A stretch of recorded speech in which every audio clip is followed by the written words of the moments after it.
नाज़रीन, आप सभी का इस्तकबाल है मुल्क की बात में। मैं हूं आपके साथ नेहा सिंह। खबरें शुरू करने से पहले एक नजर सुर्खियों पर। ईरान के न्यूक्लियर चीफ की अमेरिका को बड़ी चेतावनी, कहा न्यूक्लियर प्रोग्राम से किसी भी किस्म का समझौता नहीं करेगा ईरान।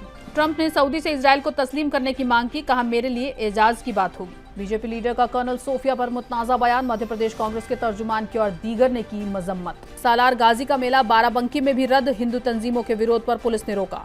पहचान न होने पर हुई मदरसे पर कार्रवाई, इंतजामिया ने किया मदरसा सील। दरगाह ढहाने पर सुप्रीम कोर्ट सख्त, उत्तराखंड हुकूमत से मांगा जवाब। हज कमेटी में अब होगी औरतों की हिस्सेदारी, पुष्करधाम में हुकूमत का बड़ा फैसला। बेलागावी में कुरान और हदीस के नुस्खों को किया नजरे आतिश, जलाने को लेकर कशीदगी बढ़ी, नौजवानों ने किया एहतजाज। दिल्ली में चलाई जा रही एनडीएमसी की सफाई मुहिम, 20 रोजा मेगा सफाई मुहिम चलाएगी दिल्ली हुकूमत। मुल्क के 52वें चीफ जस्टिस बने जस्टिस गवाई, जस्टिस बीआर गवई ने सुनाए ऐतिहासिक फैसले। नाजरीन, हमें ऐसा खदशा है कि सच्ची खबरें दिखाने में हमें जल्द ही चुनौतियों का सामना करना पड़ सकता है और हमारे यूट्यूब चैनल तहजीब टीवी को टर्मिनेट भी किया जा सकता है। इसीलिए आपसे गुजारिश है कि हमारे नए चैनल, जिसका नाम है तहजीब टीवी ऑफिशियल, आप उसे अभी सब्सक्राइब कर लें, ताकि अगर हमारा ओरिजिनल चैनल तहजीब टीवी किसी भी वक्त टर्मिनेट हो जाए तो आप आसानी से हमारे बैकअप चैनल से जुड़ सकें। हमारे नए चैनल तहजीब टीवी ऑफिशियल का लिंक डिस्क्रिप्शन में दिया गया है। शुक्रिया।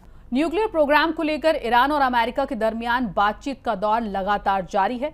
ईरान और अमेरिका की अब तक 4 राउंड्स में बात हो चुकी है। इस बीच मिडिल ईस्ट दौरे पर सऊदी अरब पहुंचे अमेरिकी सदर डोनाल्ड ट्रंप को ईरान की जानिब से बड़ी वार्निंग मिली है। ईरान ने बड़ी चेतावनी देते हुए कहा कि न्यूक्लियर प्रोग्राम ईरान की कौमी ताकत का पिलर है। न्यूक्लियर प्रोग्राम को बंद करने पर बात करने की जर्रा भी गुंजाइश नहीं है।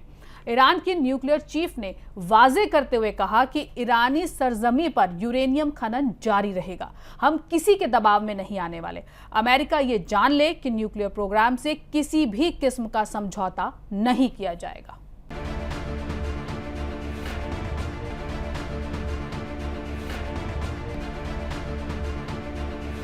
ईरान और अमेरिका के दरमियान न्यूक्लियर प्रोग्राम को लेकर लगातार बातचीत का दौर जारी है। डोनाल्ड ट्रंप ईरान को न्यूक्लियर पावर बनने नहीं देना चाहता और इसके लिए वो पूरी कोशिशों में जुटा है। अभी हाल ही में ईरान और अमेरिका के बीच इनडायरेक्ट न्यूक्लियर बातचीत का चौथा दौर ओमान में मुनक्किद हुआ। ईरान के वज़ारत खारजा ने इसे मुश्किल लेकिन फायदेमंद बताया। इस बातचीत को लेकर ईरान के वजीर खारजा अब्बास अरागची ने मीडिया को बताया कि ईरान को सिविलियन लेवल पर यूरेनियम खनन का कानूनी हक है, जिसे किसी भी किस्म का समझौता नहीं किया जा सकता। अगले राउंड की न्यूक्लियर टॉक से पहले अमेरिकी सदर डोनाल्ड ट्रंप मिडिल ईस्ट के दौरे पर सऊदी अरब पहुंचा है। इस बीच ईरान ने न्यूक्लियर प्रोग्राम को लेकर अमेरिका के खिलाफ बड़ी चेतावनी जारी की है। ईरान इंटरनेशनल के मुताबिक ईरान के न्यूक्लियर चीफ मोहम्मद इस्लाम ने कहा कि मुल्क की न्यूक्लियर इंडस्ट्री किसी भी तरह की बातचीत या समझौते के तहत नहीं होगी। उन्होंने इसे कौमी ताकत का पिलर बताया। उन्होंने कहा, हमने न्यूक्लियर इल्म हासिल करने के लिए भारी कीमत चुकाई है और न्यूक्लियर इंडस्ट्री साइंस और इंजीनियरिंग के सभी शोबों में कामयाबी की चाबी है। अमेरिका को खुली चेतावनी जारी करते हुए मोहम्मद इस्लाम ने कहा कि हम किसी के दबाव में नहीं आने वाले, ईरानी सरजमी पर यूरेनियम खनन जारी रहेगा।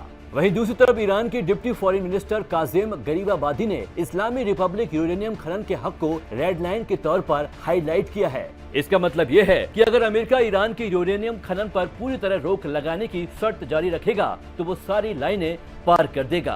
गरीबाबादी ने कहा कि ईरानी फरीक ने अमेरिका के मुखालिफत भरे रुख और उनके हालिया बैन्स की भी मजम्मत की और दोहराया कि किसी समझौते पर पहुंचना ईरान के रेड लाइंस का पालन करने की शर्त पर मबनी है। इसलिए अगर अमेरिकी चाहते हैं कि ईरान खनन को रोक दे तो हमें बातचीत जारी रखने की जरूरत नहीं दिखती। काजिम गरीबाबादी का सीधा मतलब यह है कि ईरान के पास न्यूक्लियर टॉक्स के अलावा भी दूसरे रास्ते हैं जिसके जरिए अमेरिका को जवाब दिया जा सकता है। अमेरिकी सदर डोनाल्ड ट्रंप ने सऊदी अरब से इजरायल को तस्लीम करने की अपनी ख्वाहिश का इजहार किया है।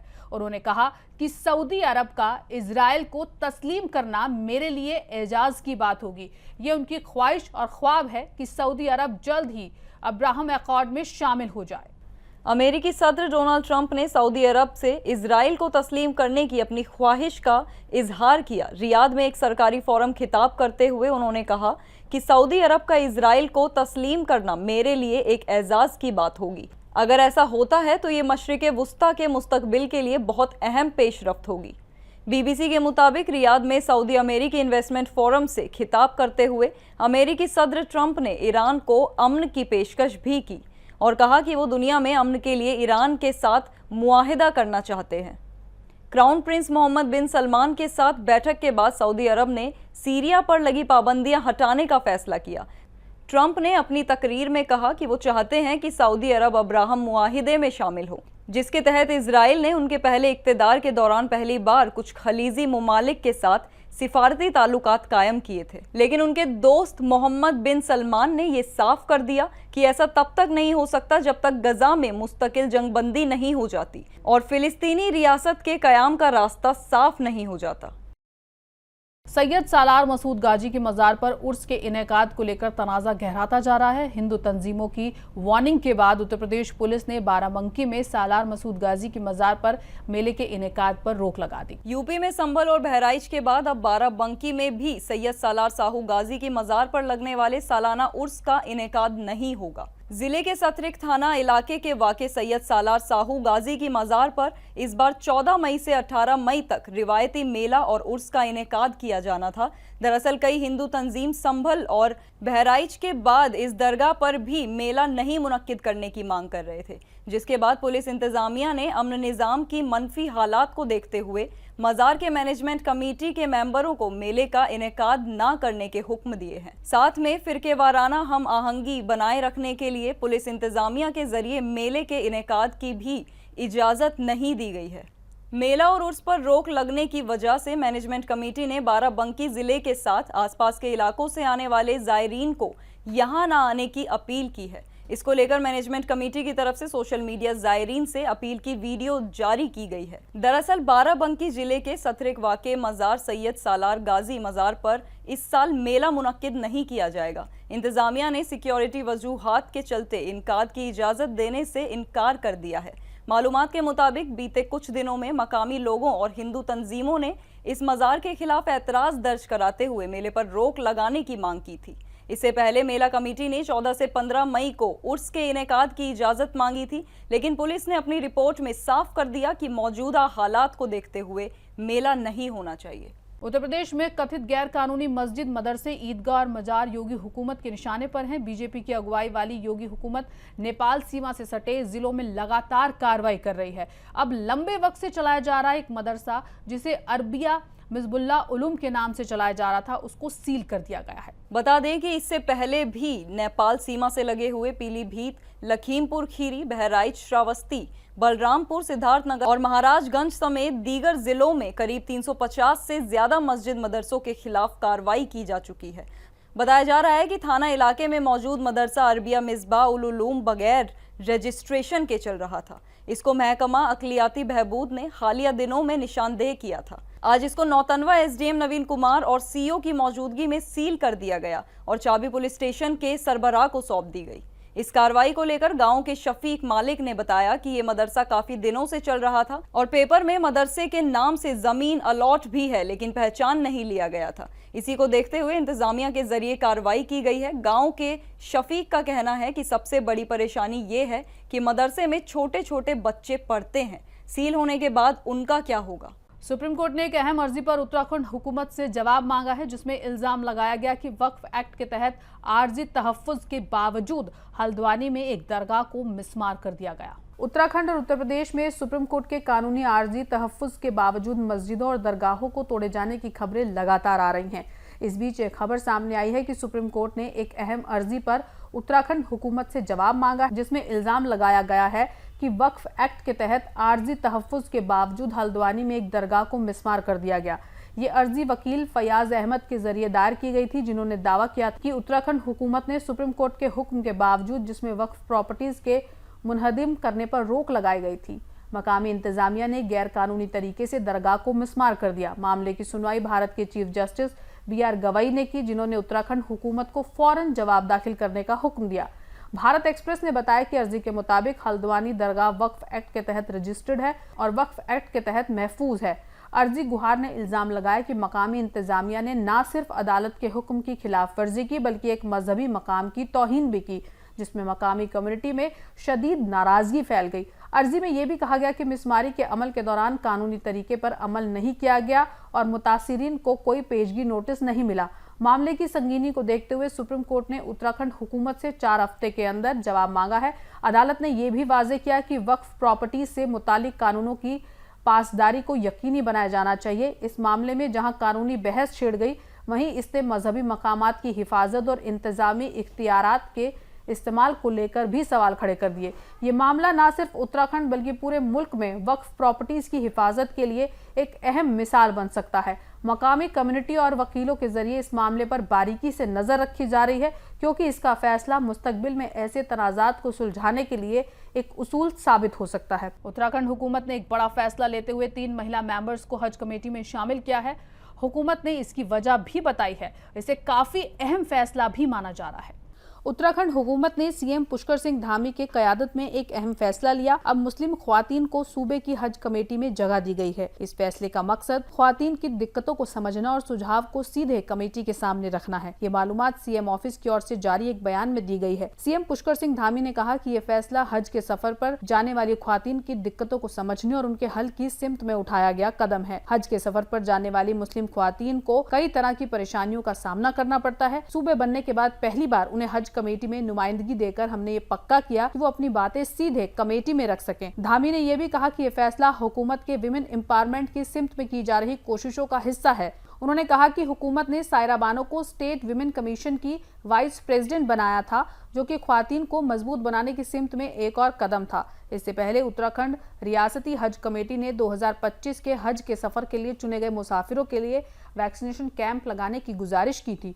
अफसरों के मुताबिक माइनॉरिटी वेलफेयर डिपार्टमेंट के डिप्टी सेक्रेटरी ने directorate journal of medical health से कहा कि वैक्सीनेशन प्रोग्राम को लेकर जरूरी कदम जल्द से जल्द उठाए जाएंगे। कर्नाटक के बेलगाम जिले में शांति बस्तवाद गांव में उस वक्त कशीदगी पैदा हो गई जब एक मस्जिद में कुरान और हदीस के 3 नुस्खे करीबी खेत में जले हुए पाए गए। मामले की हसासियत और नजाकत को देखते हुए पुलिस ने तफ्तीश शुरू कर दी। इस वाकये के बाद बड़ी तादाद में मुस्लिम नौजवानों और कम्युनिटी के लोगों ने पुलिस अफसरान के सामने एहतजाज किया और 2 दिनों के अंदर मुजरिमों की गिरफ्तारी का मुतालबा किया। उन्होंने पुलिस पर माजी में किसी तरह के वाकयात में बेअमली का इल्जाम लगाया, जहां कोई गिरफ्तारी नहीं हुई। सैकड़ों लोग इकट्ठा हुए और उन्होंने भारत माता के नारे लगाते हुए साथ ही बसतवाड़ में रानी चिन्नम्मा सर्किल तक 8 किलोमीटर की दूरी तय की। वो नारे लगा रहे थे। चिन्नम्मा सर्किल में कशीदा सूरत हाल पैदा हो गए, जिसकी वजह से अफसरान को एहतियात के तौर पर उस इलाके की तरफ जाने वाली सड़कें बंद करनी पड़ी। लगभग 1 घंटे तक चले इस एहतजाज की वजह से कई सड़कों पर ट्रैफिक जाम हो गया। एक सीनियर पुलिस अफसर के मुताबिक शरपसंद मुबैना तौर पर एक जेरे तामीर मजहबी मकाम में घुस गए और ग्राउंड फ्लोर पर रखे 3 मजहबी नुस्खे चुरा लिए। वो मजहबी किताबें उस मकाम से ले गए जहां इबादत की जाती थी। उन्होंने आगे बताया कि जब लोग सुबह की इबादत के लिए पहुंचे तो उन्होंने देखा कि मजहबी किताबें गायब हैं। आखिरकार वहां से 200 मीटर दूर एक खेत में जली हुई किताबें पाई गई।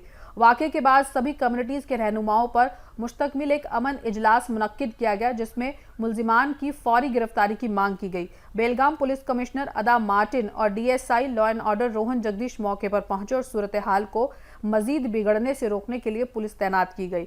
कमिश्नर ने पीटीआई को बताया कि पुलिस थाने में मामला दर्ज कर लिया गया है और मुजरिमों की पहचान कर उन्हें गिरफ्तार करने के लिए टीमें तश्कील कर दी गई हैं। इससे पहले 22 फरवरी को एक हिंदू लड़की के मुस्लिम नौजवान के साथ फरार होने के बाद फिरके वाराना कशीदगी बढ़ गई थी। जस्टिस गवाई मुल्क के दूसरे दलित चीफ जस्टिस बने हैं। जस्टिस गवाई का टाइम पीरियड 6 महीने का होगा। वो 23 नवंबर को रिटायर्ड होंगे।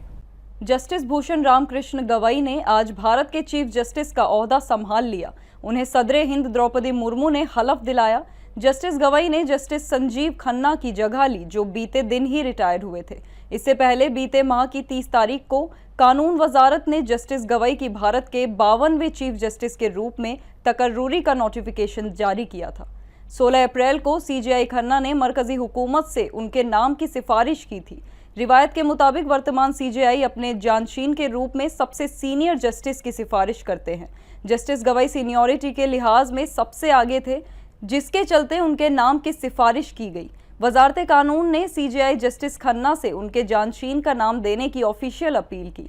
16 मार्च 1985 को वकालत शुरू करने वाले जस्टिस भूषण रामकृष्ण गवाई ने नागपुर नगर निगम, अमरावती नगर निगम और अमरावती यूनिवर्सिटी के परमानेंट वकील के रूप में काम किया है। जस्टिस गवाई सुप्रीम कोर्ट में कई ऐसी आइन बेंचों में शामिल रहे हैं जिनके फैसलों का अहम असर रहा है। दिसंबर 2023 में उन्होंने 5 जजों की आइन बेंच में जम्मू और कश्मीर को खास दर्जा देने वाले आर्टिकल 370 को मनसूख करने के मरकज के फैसले को सबकी सहमति से बरकरार रखा। जस्टिस गवई की सदारत वाली बेंच ने 30 साल से ज्यादा वक्त से जेल में बंद मुजरिमों की रिहाई को मंजूरी दी।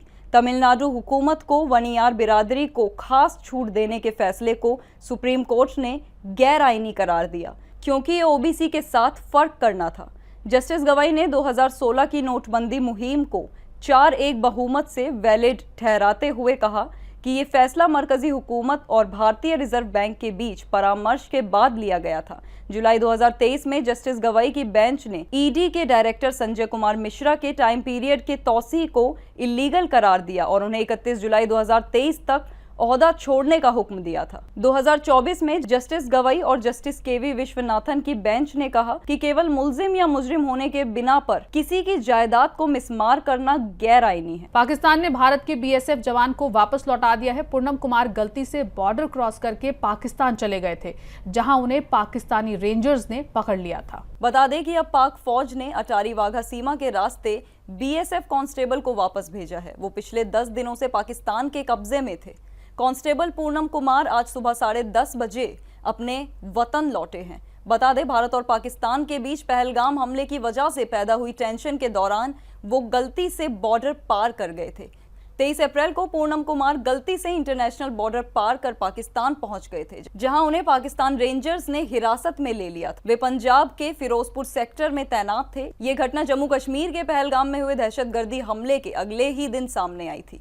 इसके बाद 7 मई को भारत ने ऑपरेशन सिंदूर के तहत दहशतगर्दी ठिकानों पर सटीक कार्रवाई की, जिसके जवाब में पाकिस्तान ने भी हमला किया, जिससे दोनों मुल्कों के बीच तनाव और बढ़ गया है। इस माहौल में पूनम कुमार के खानदान की फिक्र और भी गहरी हो गई थी, लेकिन अब उनके सही सलामत घर वापसी पर पूरे खानदान में खुशी की लहर दौड़ गई है। बीजेपी के लीडर ने कर्नल सोफिया कुरैशी को लेकर बड़ा बयान दिया है। उन्होंने मिलिट्री सीनियर अधिकारी का मजहब खोजकर आतंकियों के साथ जोड़ने का काम किया है। बीजेपी के लीडर और मध्य प्रदेश के ट्राइबल अफेयर्स मामलों के वजीर कुंवर विजय शाह ने फौज की सीनियर अफसर कर्नल सोफिया कुरैशी को लेकर कंट्रोवर्शियल बयान दिया है।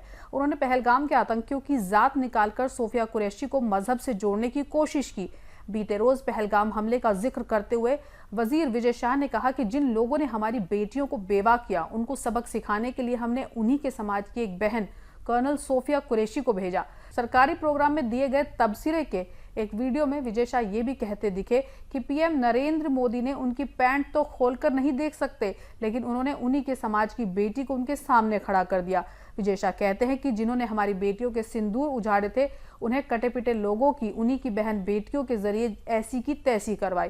विजय शाह के इस बयान पर तनाजा खड़ा हो गया। कई लोगों ने इसे ख्वातीन और फौज मुखालिफ बताया। मध्य प्रदेश कांग्रेस के तर्जुमान अब्बास हाफिज ने कहा कि वजीर विजय शाह का बयान बेहद नामुनासिब और फिरकेवाराना है। उन्होंने कहा कि कर्नल सोफिया कुरैशी पर दिया गया बयान बेहद शर्मनाक है। कांग्रेस मांग करती है कि उन्हें तुरंत वजीर पद से हटाया जाए। वो पहले भी ख्वातीन के खिलाफ गलत बयानबाजी कर चुके हैं। अपने इस बयान पर विजय शाह ने सफाई भी दी। उन्होंने कहा कि कुछ लोग मेरे बयान को गलत मतलब में ले रहे हैं। मेरा मतलब ऐसा नहीं था। कर्नल कुरैशी मेरी बहन जैसी है और उन्होंने आतंकियों को मुंहतोड़ जवाब दिया। अमेरिका और चाइना के बीच चल रही तिजारती जंग ठंडी पड़ती दिख रही है। दोनों ममालिक एक आर्जी मुआहदे पर राजी हो गए हैं। इसके तहत अमेरिका चीन से आने वाले ज्यादातर सामानों पर टैरिफ को 145% से घटाकर 30% कर देगा। साथ ही चीन अमेरिका से आने वाले सामानों पर टैरिफ को 125% से घटाकर 10% कर देगा। ये समझौता 90 दिनों के लिए है। इसका मकसद दोनों ममालिक के बरामदगान को राहत पहुंचाना और आलमी बाजार को पुरसुकून करना है। दोनों ममालिक मुस्तकिल हल तलाशने के लिए आगे भी बातचीत जारी रखेंगे। ये अमेरिकी सदर डोनाल्ड ट्रंप के रवैये में भी बड़े बदलाव का इशारा है। अमेरिका के जरिए तिजारती महसूलात के ऐलान के बाद से चीन दुनिया का एक मुल्क है जिसने इस पर रद्द अमल का इजहार किया है। उन्होंने साफ किया कि वो ट्रंप की मनमानी को कभी कबूल नहीं करेंगे। ये चीन की बढ़ती ताकत की मिसाल है। आज चीन की सूरत हाल ऐसी है कि वो दुनिया की सबसे बड़ी मईशत को चैलेंज कर रहा है। अमेरिका और चीन के बीच तिजारती समझौते के पीछे कुछ वजूहात हैं। अव्वल वजह यह है कि अमेरिका में महंगाई बढ़ रही है। चीन से अशिया की कम सप्लाई से अमेरिका में अशिया की कीमतें बढ़ गई हैं। इससे आम लोगों में तशवीश बढ़ रही है और सरकार पर दबाव पड़ रहा है। दूसरी वजह यह है कि अमेरिकी बंदरगाहों और हवाई अड्डों पर चीन से आने वाले माल में भारी कमी आई है, जिसकी वजह से ताजिरों को नुकसान हो रहा है और मईशत पर बुरा असर पड़ रहा है। तीसरी वजह यह है कि चीन में कारखानों में पैदावार भी कम हो गया है। इससे चीन की मईशत को भी नुकसान पहुंच रहा है। इन वजूहात से दोनों मुल्कों पर मुआहिदे पर पहुंचने का दबाव है। इस समझौते से दोनों मुल्कों को कुछ ज्यादा फायदा मिल सकता है। अमेरिका को महंगाई से राहत मिल सकती है क्योंकि चीन से आने वाले सामानों पर टैरिफ कम कर दिया जाएगा। इसका अमेरिकी ताजिरों को भी फायदा होगा क्योंकि वो चीन से सस्ता माल ले सकेंगे। चीन को भी फायदा होगा क्योंकि उसके कारखाने दोबारा पैदावार शुरू कर देंगे और मईशत भी बेहतर होगी। चीन की बढ़ती ताकत को भारत के लिए अच्छा नहीं माना जा सकता। वो दुश्मन मुल्क पाकिस्तान का हामी है। वो इस इलाके में भारत को अपना सबसे बड़ा हारिफ मानता है। अगर अमेरिका चीन के साथ कोई समझौता करता है तो जो कंपनियां भारत आने की कोशिश कर रही थीं वो यकीनी तौर पर कुछ वक्त के लिए अपना मंसूबा बदल सकती हैं। ये भारत के लिए भी तैयारी का वक्त है। उसे अपनी इक्तिसादी और फौजी सलाहियतों को मजबूत करने पर ज्यादा ध्यान देना होगा। इसके अलावा हमें अमेरिका और दूसरे ममालिक के साथ अपने रिश्तों को मजबूत करना होगा। भारत को इलाकाई सलामती और इस्तेकाम को बढ़ावा देने के लिए भी बेहतर किरदार अदा करना होगा। उसे अपनी तकनीकी सलाहियतों को बेहतर करने की जरूरत है। आपको खुद पर इन्हिसारी की तरफ बढ़ना होगा। भारत को अपनी स्ट्रेटेजिक खुदमुख्तारी बनाए रखने की जरूरत है। कट। भारत पाकिस्तान तनाज़े में चीन और तुर्की के रवैये से दिल्ली के कारोबारियों में नाराजगी है। कारोबारी तंजीम chamber of trade and industry का कहना है कि अब चीन और तुर्की को सबक सिखाने की जरूरत है। चीन के लिए भारत बड़ा बाजार है। ज्यादातर कारोबार में चीन का माल इंपोर्ट किया जा रहा है। जाती और कारोबारी इंटरेस्ट को दरकिनार कर इन दोनों मुल्कों के सामान का पुरजोर विरोध किया जाएगा। उन्होंने मरकजी हुकूमत से भी इन दोनों देशों से इंपोर्ट पर रोक लगानी चाहिए। सीटीआई के चेयरमैन ब्रिजेश गोयल का कहना है कि तुर्की से टूरिज्म और मईशत में भारत का अहम रोल है। अब चीन और तुर्की को सबक सिखाने की जरूरत है। भारत पाकिस्तान जंग में चीन और तुर्की ने दुश्मन का साथ दिया है।